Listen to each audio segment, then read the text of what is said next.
હર હર મહાદેવ, જય સિયારામ. કેમ છો બધા મિત્રો? મજામાં?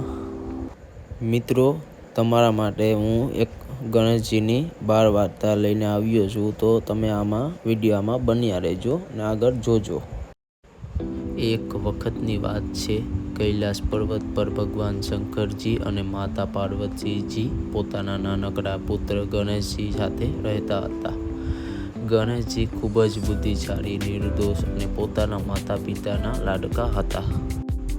એક દિવસ આશ્રમમાં બધા દેવપુત્રો ભેગા થયા. ઋષિઓએ એક અનોખી સ્પર્ધા રાખી.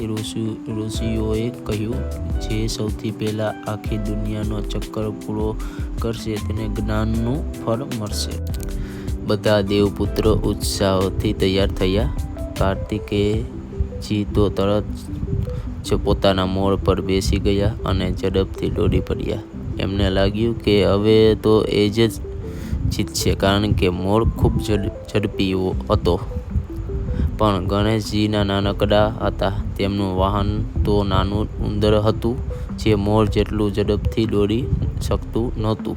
થોડી વાર માટે ગણેશજી વિચારમાં પડી ગયા. પછી એમને પોતાના મનમાં કહ્યું, મારે બળ કે ઝડપથી નહીં, પણ બુદ્ધિથી જીતવું છે.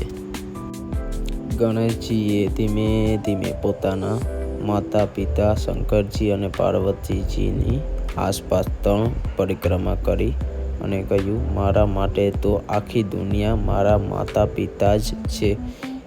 એમની પરિક્રમા કરવી એટલે આખી દુનિયા ફરવી. ઋષિઓ આ સાંભળી આશ્ચર્યમાં પડી ગયા. તેમને ગણેશજીની સમજણ જોઈને ખૂબ આનંદ થયો. બધાને તાળીઓ પાડી અને ગણેશજીને જ્ઞાનનું ફળ અર્પણ કર્યું. કાર્તિકેયજી પણ પાછા આવ્યા, પણ તેઓ ગણેશજીની બુદ્ધિ જોઈને પ્રસન્ન થયા. આ રીતે ગણેશજીને બુદ્ધિના દેવતા તરીકે પ્રસિદ્ધ થયા. બોલો ગણપતિ બાપા મોરિયા.